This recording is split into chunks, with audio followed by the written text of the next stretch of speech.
Hi, I'm Coach Amber, and welcome to the Meet RX Success Story podcast. Today we have Joseph with us. Welcome, Joseph. Hi. Hi. So, Joseph, tell us a little bit about what your life was prior to starting a meat-based diet. Were you having any issues, any health concerns? Oh, definitely. I had a lot of issues, a lot of health concerns. At my peak, in my late 30s, I was probably 340 pounds. For about a decade, I ramped up to very, very high body weight, and I was pre-diabetic, borderline diabetic. There was discussions with my doctors if I should have a liver biopsy because I had elevated LFTs, most likely had, fatty liver disease, definitely met all the criteria for metabolic syndrome. I had a constant frequency of things like strep throat, febrile illnesses off and on, just way more than my wife, way more than anybody I work with. It just constantly, not healthy in that regard. The list is huge. I had definitely migraine problems, which led to probably, 5 to 10 years of insomnia. I had joint pains that I just thought was due to, obviously being overweight and, being over 30 years old. Those are the big ones that I can think of. The list is huge, though. Yeah, lots of, serious things. I was treated for GERD. That was one of the main medications. I was treated for GERD for close to 10 years or more. Yeah. I can relate to that. I did Nexium for 8 years. Not Yeah. fun. Yeah. Okay, so Joseph, how did you implement the diet when you started? What did you include? Was there certain things that you didn't include? And did you have any transitional issues? No chance. Well, it kind of leads back, I'll go back a little bit further. I tried many other diets. I had many other diets before 2011 when I went keto. So I knew what didn't work. So many diets worked a little bit and then I failed, and then they worked a little bit and then I failed. I actually saw Gary Taubes, speak at a conference here at my workplace. He basically reviewed his book, and at that point, I had failed so many things. And I am a healthcare practitioner. I just know that Atkins wasn't on the forefront of recommendations, but I thought I've tried everything else already and failed. What the heck? I'll try Atkins. So I just dove into keto just hardcore. I immediately just started eating lots of meat. I love meat all my life, and I just ate more. I just cut out the carbs, and that's how I got into keto in 2011. At my most unhealthy state, I talked over with my family practice doctor. He didn't really recommend it, but he didn't tell me not to. He checked many labs and every like 3 or 4 months just to make sure nothing bad was happening.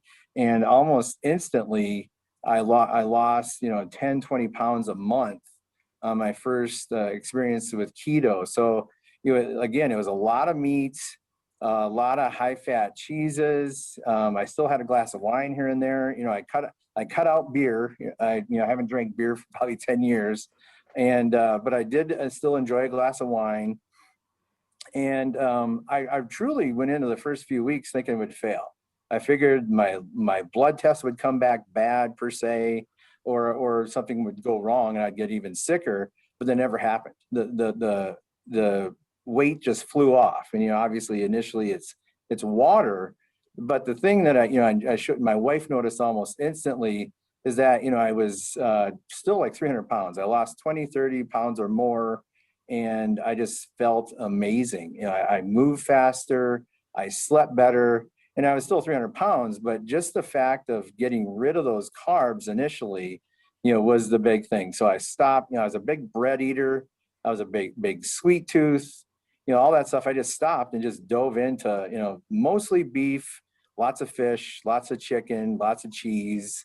And, back in my early keto days, I did a fair amount of salads, with high fat dressings too. Awesome. And okay, so now that you've been on a meat-based diet for quite a while, tell us some of the improvements that you've noticed. Oh, again, the list is huge. The big thing is that, I've lost well over 100 pounds and kept it off, in my 40s. I got into exercise probably after I lost 80 pounds. So the first 80 pounds came off, with just diet and, just walking and, chasing kids and that stuff. And then I thought, it's time to go to the gym. And then it was actually just fun to get back into the gym and, just try to, lose more weight. And I quickly, within a year or two of just, trying various things in the gym, fell in love with powerlifting. So the last 5 or 6 years, I got serious about powerlifting, and I've actually been in competition powerlifting, and just I've continually increased my deadlift and squat the last 4 or 5 years, of which most of the 3.5 or 4 years now has been mostly carnivore. I'm almost 100% carnivore. That's awesome. Well, was there anything that kind of shocked you that improved that you really weren't expecting? Oh, the really weird thing is all my life, I had sebaceous cysts on my back, big cysts that, the dermatologist had to cut out. And it was like a little mini surgical procedure. And I had them as early as, I think, undergrad college, so my early 20s. And I always had cystic acne. That was a big thing all through my life, and really close dermatology appointments with that. But then I'd have, they'd be like, ping pong ball or bigger uh, growths under my skin. They were benign, and I bet I had 2 or 3 taken off in my 20s, a couple in my 30s, and they would just be there, and they wouldn't be a problem until I bump them or something. The doc said, "Yeah, we better take them off." And then lo and behold, I had 2 or 3 on my back when I started the diet, and they disappeared on their own. Yes, that was a big unusual finding. In addition to all the other stories you hear about everybody, I basically, stopped all my chronic meds. I stopped my statin, stopped my GERD treatment, stopped my migraine treatment. And here I am. I'll eat a big steak and a glass of wine, and go to bed. I've never had that burning in the throat that I pretty much lived with for 10 years. So that, again, I could talk forever. That's kind of the very unique thing. And another big thing that we noticed right away was that, my joint pain went away. Even when I was still in the high 200s at a weight, I got down to my lowest about 210. I kind of live about 225 now. And uh, I just noticed now, as I feel better, I kind of, moved around my house in a fashion where I wouldn't go upstairs because my ankles hurt or my knees hurt. And now that's gone. That's gone. I'm just highly mobile. And that has just progressed into, I think, even a better state of health where I'm not afraid to just go do anything. And now I'm at the point where, again, I want to like actually qualify for nationals as a 50-year-old in powerlifting competitions. Yeah. That's amazing. I love hearing these stories. Thank you so much for coming on and sharing your story, Joseph. Yeah, no problem. Glad to be here. Thank you again, and you have a wonderful rest of your day. You're welcome. You too.